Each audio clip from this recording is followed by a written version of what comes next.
Hello and welcome to Westminster Watch with me, Nick Bois. On today's show, we're looking at why Northern Ireland is still without an executive 2 years after elections. One of the two main parties, the DUP, is unhappy over the effects of Brexit and is refusing to enter a power-sharing agreement. It believes the deal the British government signed with the European Union undermines their status as part of the United Kingdom. That will be an even more pressing issue as new trade restrictions come into place at the end of the month. In the past week, the DUP's leader, Jeffrey Donaldson, revealed he'd faced threats over his attempts to find a solution. We are committed to getting a solution, to moving things forward, to making progress, to resolving the issues that have harmed Northern Ireland, our economy, our businesses, and yes, our place in the United Kingdom. And yet today, because of the stirring up that is going on, I was threatened.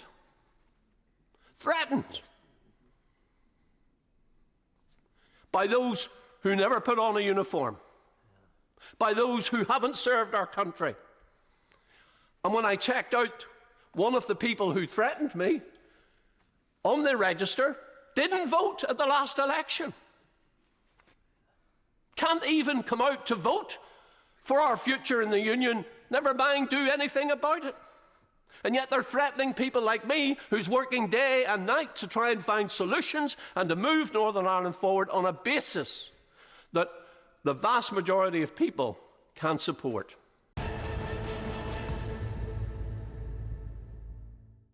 Joining me now from Northern Ireland is the loyalist activist and author, Jamie Bryson.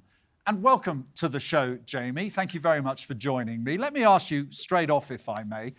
It's no secret that, broadly speaking, the DUP are unhappy with the effects of Brexit. It's one of the reasons that we are seeing no power sharing underway in Northern Ireland at the moment. What do you think the legacy of Brexit will be in Northern Ireland? Well, I suppose the short answer to that is I'll let you know when Brexit is delivered for Northern Ireland, because, of course, for the most part, Northern Ireland hasn't effectively left the European Union. It may have done so symbolically, but it certainly hasn't done so on the same terms as the rest of the United Kingdom. So whilst 17.4, nearly 17.5 million people voted in the largest democratic exercise ever in the United Kingdom to leave the European Union, and that was a UK-wide vote for the UK to leave. Great Britain has left the European Union, but Northern Ireland has, in all practical purposes, been left within the EU, subject to EU laws, subject to the jurisdiction of EU courts, and have been left in a almost hybrid constitutional status and torn out for large parts of our economy from the United Kingdom. So it's had a devastating effect on the Union. And as somebody who campaigned for Brexit, we wanted to see the United Kingdom leave the European Union, not a great British exit, with Northern Ireland cut adrift and essentially left in an economic United Ireland. We're all familiar, of course, with the political ramifications of the Northern Ireland Protocol first, then the Windsor Agreement. But how would you sum up what is the future of unionism in Northern Ireland? Well, unionism is in a defining moment as it stands now, and everybody in unionism, including particularly the DUP, has a choice. And the choice given the UK government does not appear to be willing to actually face up to the damage inflicted by the protocol and embedded by the Windsor framework, is that unionists will either divide into two camps. You will either become a protocol acceptor and implementer, or you will say, as a matter of principle, we refuse to implement the protocol and we refuse to endorse power sharing institutions. I mean, what the split will be within unionism, I don't know, but there'll certainly be a large number of people, and I would say, if the polls are correct, probably a majority of the unionist people will say we will never accept the Northern Ireland Protocol. So I think there's a big choice for Sir Jeffrey Donaldson, because, I mean, even if he manages to squeak through his party executive with this deal, which has been labelled already by many people in his own party as the surrender deal, to go back and implement the protocol, then he's going to fatally divide unionism and essentially ignite a political internal unionist civil war. So I think he needs to think very carefully about his next move. But And I actually think the obligation is on the UK government to step up to their obligations and fix the mess which they created. Well, I'm sure we'll come to the UK government, but let me just explore this a little bit more with you. You're talking about a division amongst unionists, a division amongst the DUP, which I think it only got around 21% share of the vote as its own party anyway in the last elections. Queen Mary University produces this quarterly opinion poll. 6 out of 10 people agree that actually the Windsor framework is the best compromise possible to the original protocol. So aren't you fighting a losing battle and against the majority will of people who think we'll take this deal, let's move on? Well, the interesting thing about that is for 25 years in Northern Ireland, since the signing of the Belfast Agreement, we were told that the sacred cow in Northern Ireland was that the wishes of the majority were limited by the wishes of the minority who had a veto. And that is what Northern Ireland peace agreement was built upon, cross-community consent between the two communities. Majority rule, we were told, couldn't work. So therefore, unionism, for all of the years in which unionism was in an electoral majority, was denied the democratic right to govern in Northern Ireland. And instead, we had this principle of cross-community consent. But of course, for the very first time, that electorally, in terms of seats in the Assembly, unionists are slightly outnumbered by nationalists, combined with the very heavily pro-EU Alliance Party. All of a sudden, cross-community consent, minority protections, all of that sacred cow has been slaughtered But on the mantle of the protocol. So if it is the case, and we were told, by the way, that the protocol was about protecting the Belfast Agreement and the peace agreement in all its parts.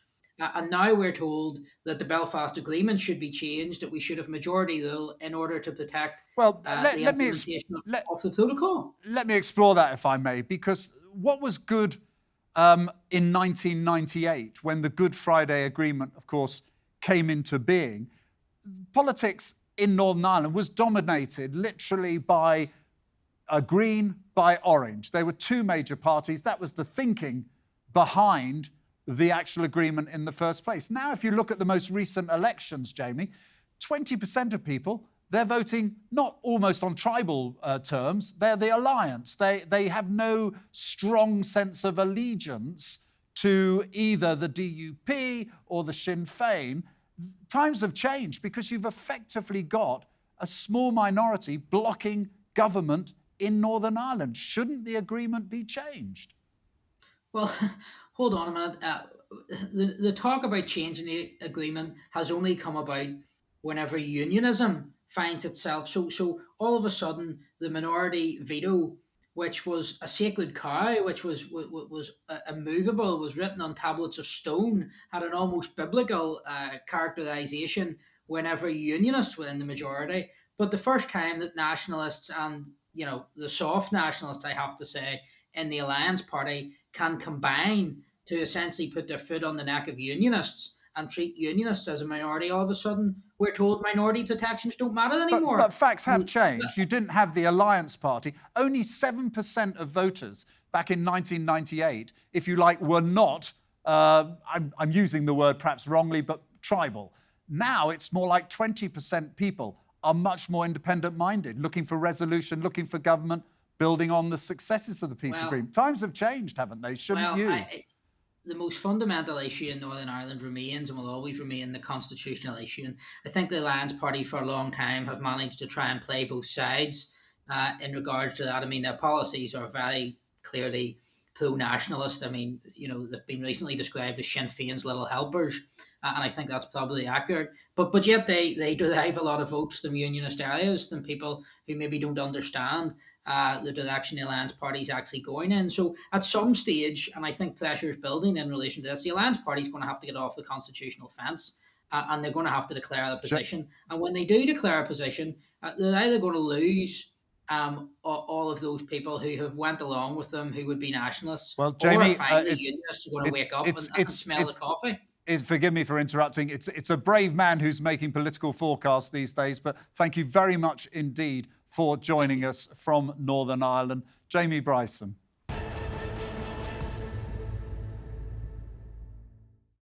There have been intense efforts from the UK government to restore power sharing, with the Northern Ireland Secretary, Chris Heaton-Harris, trying to strike a deal in Belfast. The UK has offered $4.3 billion financial package to get the parties working together.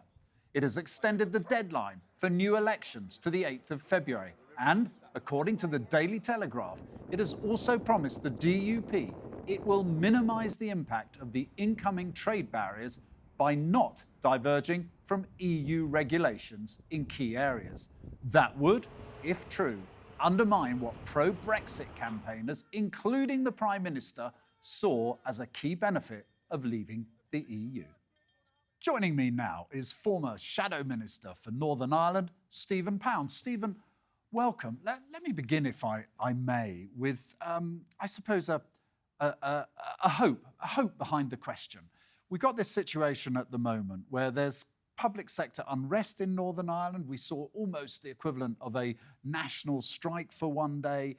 The power brokers, the DUP, are stopping the executive from doing their job. There's no power sharing going on. And the prospect of a return to government for some seems quite distant. Do you see, as a former Shadow Minister for Northern Ireland, do you see a landing zone for the return of devolved government? At the present time, I hate to say I don't. I'm by nature an optimist, but I have to say there's different levels of problems here. Firstly, one of the reasons why you've got the public sector strikes in Northern Ireland is because they haven't had their pay rises. And the Westminster government has said, here's the money. All you have to do is to get back into Stormont, into the devolved assembly, and we'll pay the money. And we're talking about £3 billion. And of course, the DUP have said, that's a bribe, we're not going to accept that. So it's a very, very difficult situation. However, there's something deeper and in many cases more worrying, which is very seldom talked about. Sinn Féin have the majority of the seats in Stormont, the nationalist grouping. Therefore, Michelle O'Neill, the leader of Sinn Féin, will be the first minister, and Geoffrey Donaldson of the DUP will be the second minister. That's under the Good Friday Agreement. That's the structure that's in place. That's the structure of Stormont, because you've always had, and to be honest, a lot of us thought it wouldn't work. But then we had Ian Paisley and Martin McGuinness. The two sworn enemies. We used to call them the Chuckle Brothers, as you remember, because they got on really well indeed. But the problem with, at the present time, don't forget, the DUP is very conscious of the threat from two wings. On the extreme side, you have a thing called the traditional Ulster Boys, who represent the sort of the hardcore. On the other side, you have the Ulster Unionists and segueing into the equivalent of the Liberal Democrats, the alliance of that. However, the DUP are simply not prepared to go in and serve under a Sinn Féin First Minister.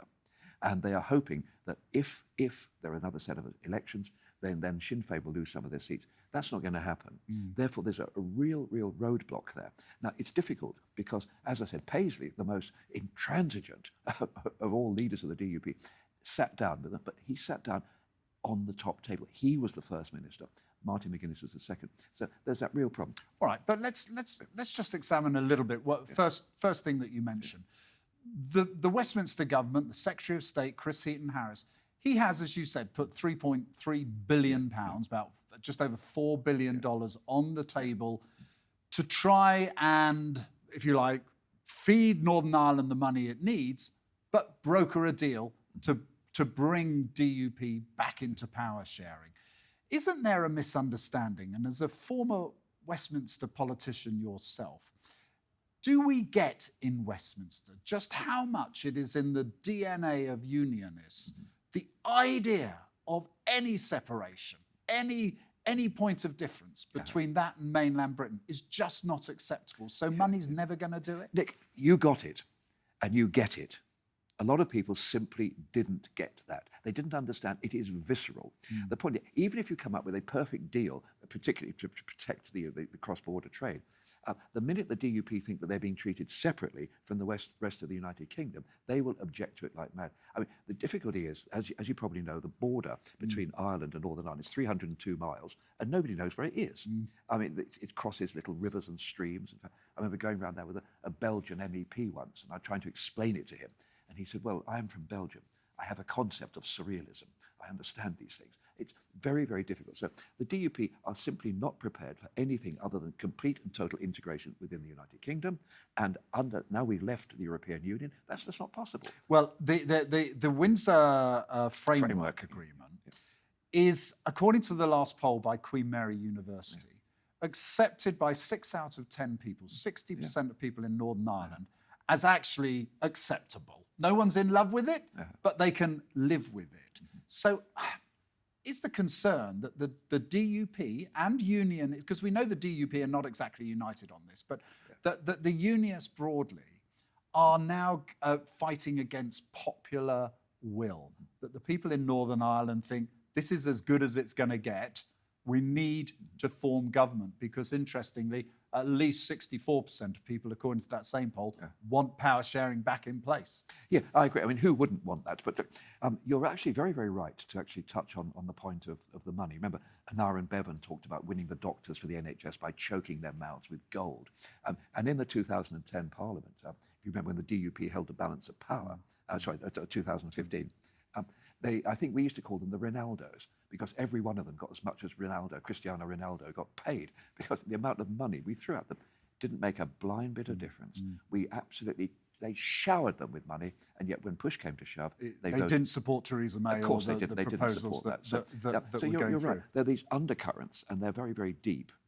Well, let me press you now, because you were very much on the political scene back in 1998, when this extraordinary agreement, the Good Friday Agreement, put to bed years and years of hostility and conflict.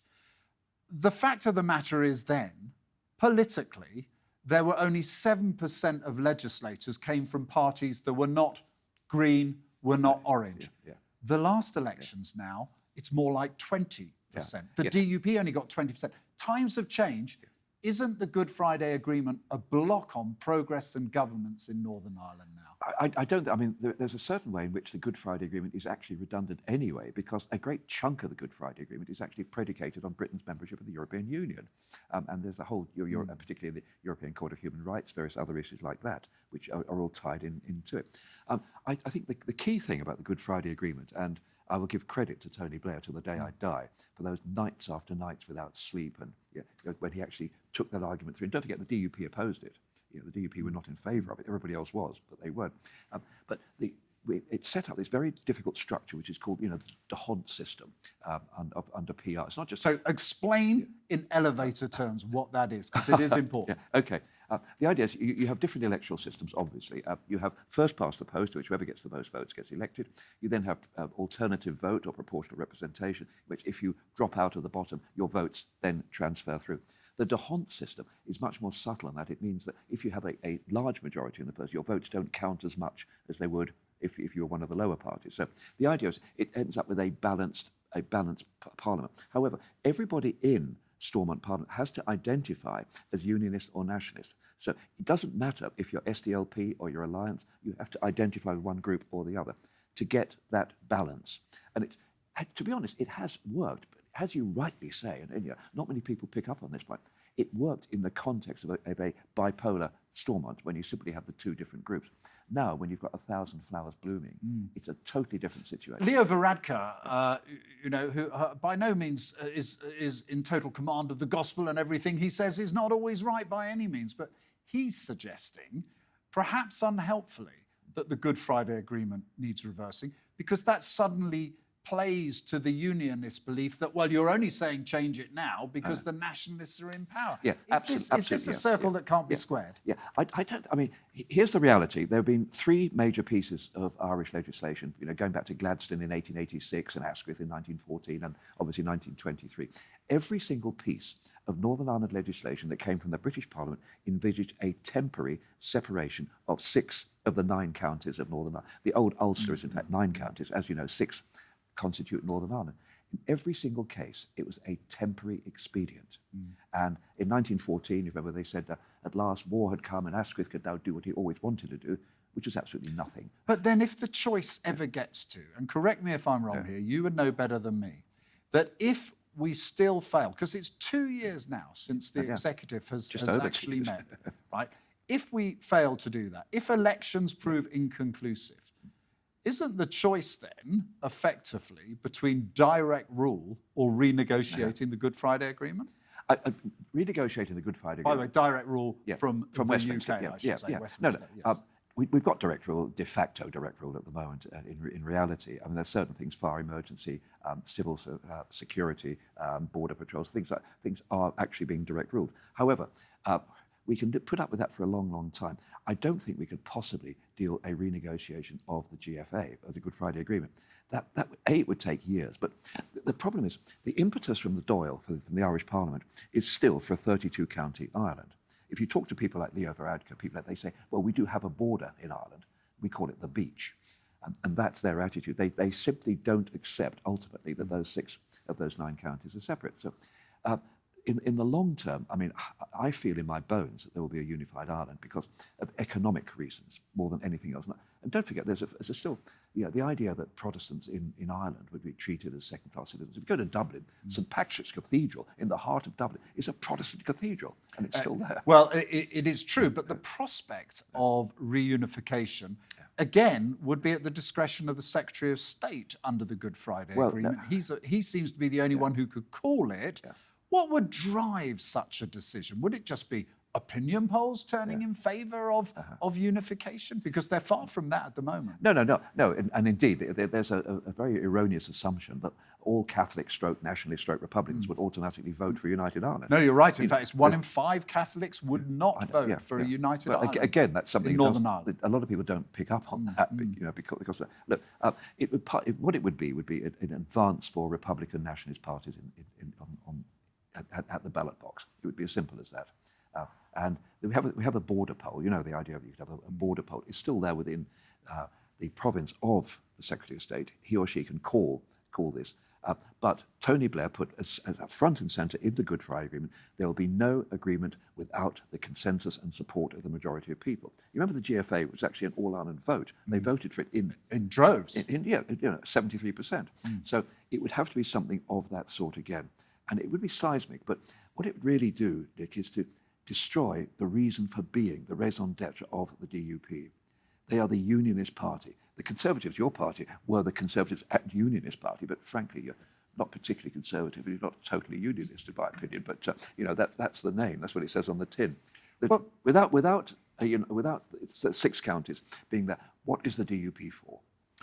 Well, if we start to think about the future of Northern Ireland, and we are having a conversation now as former mainstream politicians about the prospects of effectively no prospect of government under the terms of power sharing, I can't help but feel that we are going down a road that could potentially see a flaring up of tensions such as we've seen on the streets in the past. How do you feel as a former shadow minister of the prospect, if there is no government, no settlement, no outcome at the elections, continuing running down of public services, will violence be a prospect that might come back?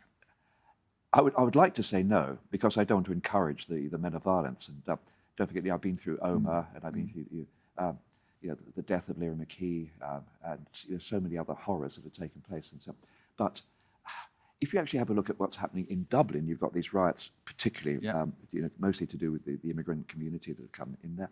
In the north, you've got this problem with people not being paid. And what happens is that actually gives succor to the men of violence.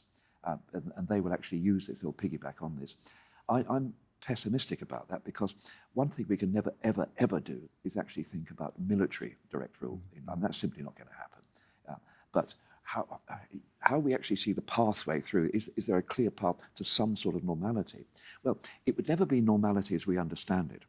At the moment, it would be an absence of peace, an absence of war rather than peace. Do you think the Americans have any role to play in persuading the DUP to get round the table? Would it have any influence? Joe Biden's constantly telling us how important the Good Friday Agreement is. Is it something for him to step in? I find Joe Biden, I'm the boy from Ballina, County Mayo stuff. It gets a bit. I think Obama, his best ever joke was when Barack Obama came to Ireland and he said, "I'm here in search of the lost apostrophe," because every single American politician claims. But briefly, because we are closing to the end. Do you think he could achieve anything that we haven't been able to achieve? He is absolutely anathema to unionism. Fair enough. Well, you have the last word. And Stephen Pound, former Shadow Minister for Northern Ireland and MP for Ealing North. I hope I've got that right. Thank you very much indeed for joining us here on TRT. And don't forget to check out TRT World for more lively debate and conversation. But for now, from me and all the team here, goodbye and thank you for watching.